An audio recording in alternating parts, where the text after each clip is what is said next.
WHOW Combine Reports are brought to you by AAK Mechanical in Clinton, Apex Clean Energy, Baum Chevy Buick, Farm Credit Illinois, Peterson Insurance, Longview Community Bank, Illinois Corn Marketing Board, State Bank of Bement, and Macon County Farm Bureau.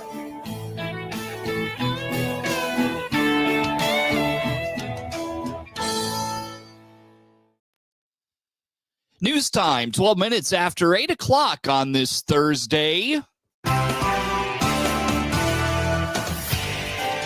Top of the morning from the newsroom of Regional Radio and DeWittDailyNews.com. I'm Seth Lawrence with this expanded 8 o'clock newscast. We stream to Facebook and YouTube on this Thursday.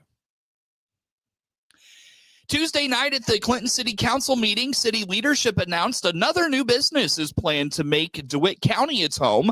Meyer Utility Structures will go in the former Arcosa Wind Tower site north of Clinton off U.S. Highway 51.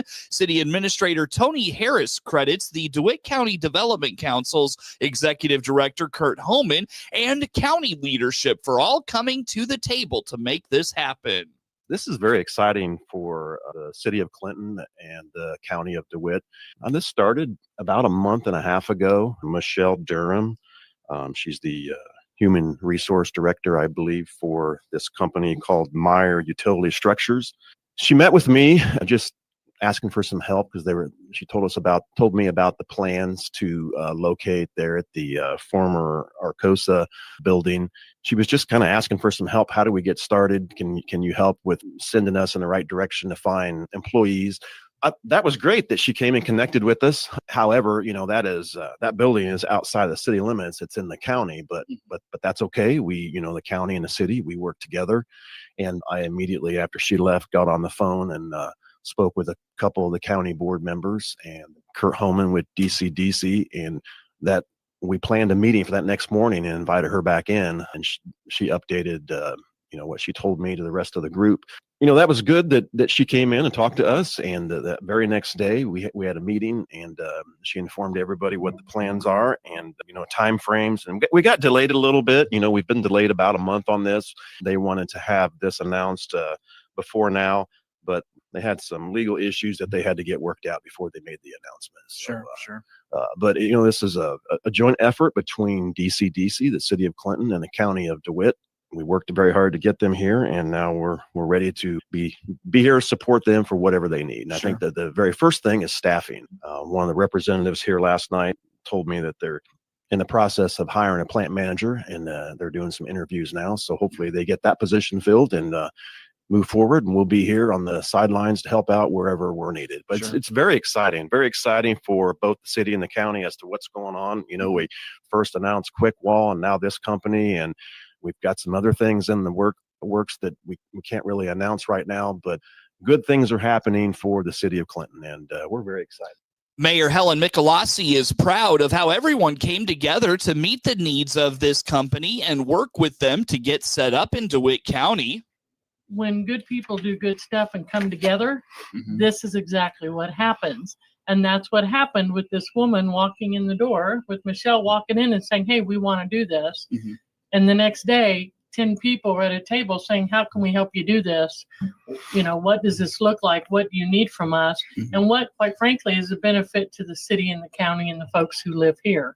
So we are super excited about having them get up and running just as we are with Quickwall. There is a little update, Tony. I don't know if I told you this with Quickwall. They have actually, I was told this week, they have some folks they've hired that they're training now in Springfield, and they're teaching them about the equipment they'll use here and how to tear it apart and put it back together over here. So they're already moving forward with training some new staff from here, so that when they're up and running, they're good to go. Like Myers, I think it's going to be a quick thing. I think they're going to we're going to stand around, and then they're going to be hiring and up and running. According to Harris, the new company will bring over 100 jobs to DeWitt County, and that is very exciting. Well, I noticed last night he said 100 plus new jobs starting out. Now, I believe Michelle's number of jobs little bit higher than that, but I think they wanted to be safe in their numbers and not inflate those numbers. Basically 100 plus, I'm taking that to start out with. Sure. A lot of those jobs are going to be welders, welding inspectors, those type of things. I did view a video early this morning on their operation, and I don't think we mentioned it, but Myers Utility Structures, they build utility poles, like steel poles that you see on the side of the road with the high transmission power line. So that's what they do. So, steel, there's a lot of welding involved in that. And I did see they also make concrete as well. And I'm not sure they're going to have the concrete operation here. So a lot of it we don't know yet, but 100 plus jobs. And that's the part that we're very excited about. The collaboration between the city of Clinton and the DCDC has been a standout for Harris.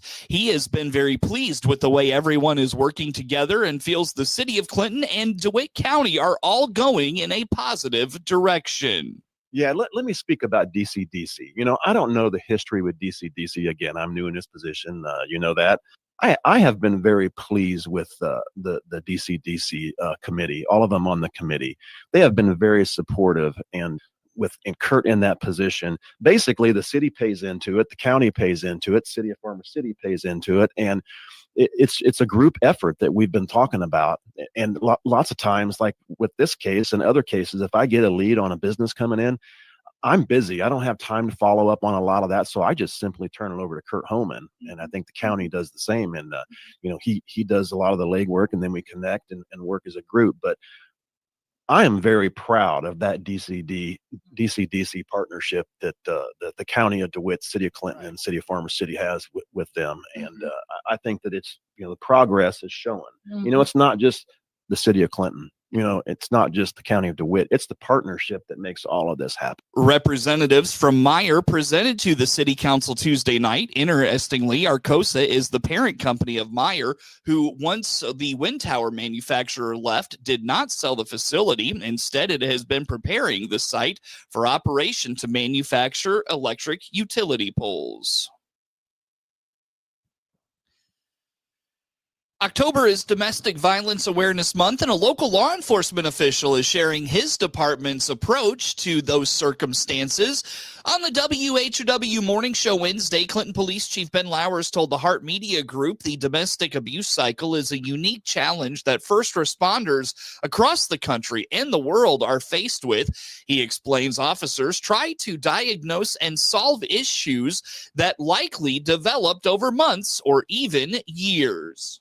The cycle of domestic violence is unique. It's challenging. It's certainly challenging for those first responders, and I think while we endure quite a bit of training as it pertains to domestic violence, and we know the cycle of domestic violence is often repetitive, it's a very difficult cycle to break, and especially for that first responder who, in a matter of minutes of an encounter, is trying to counteract something that's taken oftentimes years to develop, if that makes sense. So that is the challenging aspect, but it's carrying that compassion and understanding that it can be heart-wrenching when we encounter these domestic violence situations or situations of abuse, whether it involves, children or an interfamily affair of some sort.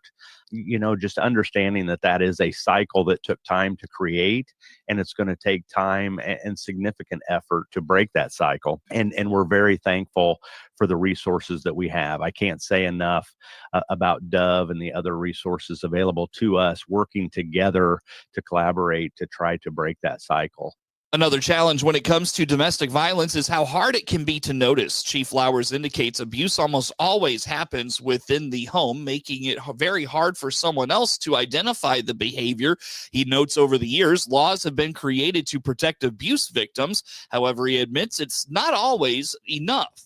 Domestic violence is a horrible thing. It's one of those things that, unfortunately also leads to the challenge that people don't talk about outside of their home, And so the recognition of that sometimes comes from the school district, maybe a student or a neighbor or a family member and things of that nature. But the law has been very proactive over the course of decades in creating systems, the order protection, the civil no contact order things.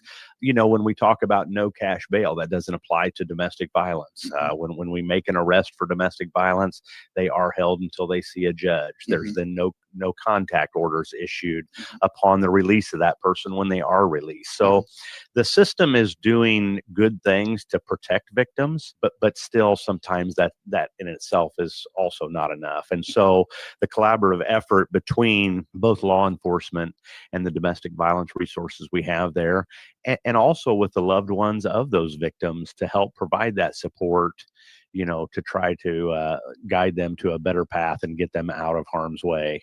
The actual response to a domestic violence situation from an officer can be complicated. Investigating, de-escalating, and communicating. We'll have more with Chief Lowers on that topic in the days ahead from the Heart Media Group. If you or a loved one is a victim of domestic violence, there are a number of local resources you can reach out to, like Dove Inc., Willow Tree Missions in Piatt County, and Hope of East Central Illinois. Reach the Illinois Department of Human Services Domestic Violence Helpline at 863-6338. That's 877-863-6338, or call the National Domestic Violence Hotline at 800-799-7233. It is 23 minutes after 8 o'clock on this Thursday. Coming up later this morning, we've got a look at local sports. Cubs stave off elimination in the divisional round of the Major League Baseball playoffs in the National League. Also, still to come this morning, Ed Shimon at the National Weather Service joins us here in about 10 minutes to give us a recap of the dry weather we've experienced, and finally, a break from the unseasonable heat. That all comes up later here this morning on the WHOW Morning Show. Streaming live online all the time at DeWittDailyNews.com. A look at sports comes up now. Tim Gould Farms in Henry County. He trusts Illinois Farm Bureau to have his back, and so can you. Farm Bureau has a very large impact on local communities and on the state level. There's different avenues of communications, such as Farm Week, Ag Safety, Ag in the Classroom, scholarship programs. Between off the farm job, the farm, and family, my life without Farm Bureau would feel as though I'm on my own. The Illinois Farm Bureau Advantage. Impactful advocacy, trusted information, and meaningful developments. A good 4-H club is a combined effort. Young people and adult volunteers, government and private industry, working together to help our youngest citizens become confident, and caring members of the community. Today and every day in 2025, we salute the 4-H. Evergreen FS for all your agronomy, grain, turf, fuel, and propane solutions. Your one local supplier. Here's Clinton Save-A-Lot owner Dave Jackson on why you should shop his store. Well-thought decisions on our pricing and try to make sure that we have the right retail on the right items so that you don't have to go anywhere else. It's just such a fallacy that people think they have to drive out of town and put up with what they have to put up with in these stores, park 2,000 feet from the door and just go through that whole process. Dave and his staff works hard to save you up to 40% on your food bill every day at your Clinton Save-A-Lot. And as Dave always says, hope to see you soon. Time now for a look at sports. I'm Seth Lawrence with this report.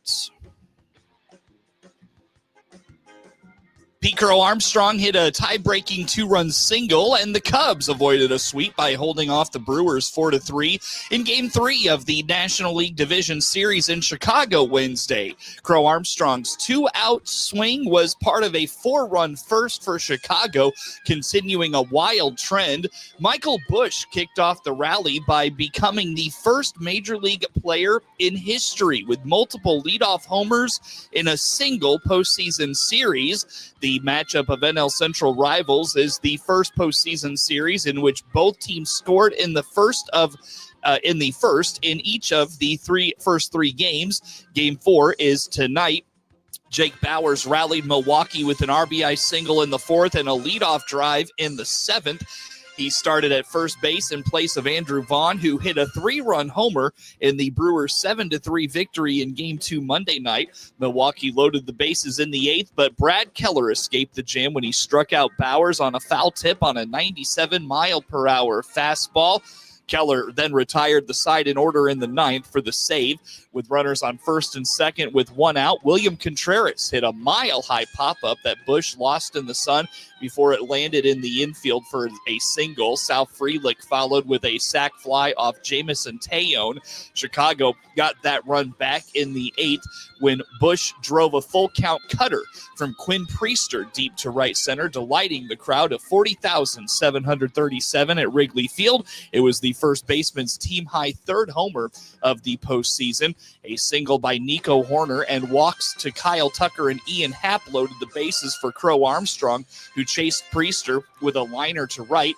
Happ made it 4-1 when he scampered home on a wild pitch from Nick Mears. The 23-year-old is hitting .227 with 11 strikeouts in 6 games in his first postseason, but the all-star center fielder also hit a key RBI single off Yu Darvish in a clinching 3-1 victory over San Diego in the wild card round. Tejon surrendered Bauer's run-scoring single in the fourth, but the veteran right-hander limited the damage when he retired Joey Ortiz on a grounder, stranding runners on second and third. The Brewers went just 2 for 9 with runners in scoring position and left 7 on base. The Cubs went 1 for 9 with runners in scoring position and also stranded 7. Both managers declined to announce their starters for tonight. Scores from baseball postseason action on Wednesday. It was the Tigers over the Mariners 9-3. The Blue Jays advanced to the American League Championship Series with a 5-2 win over the Yankees, and the Phillies hold off elimination with an 8-2 win over the Dodgers. Get sports anytime from your computer or mobile device at DeWittDailyNews.com.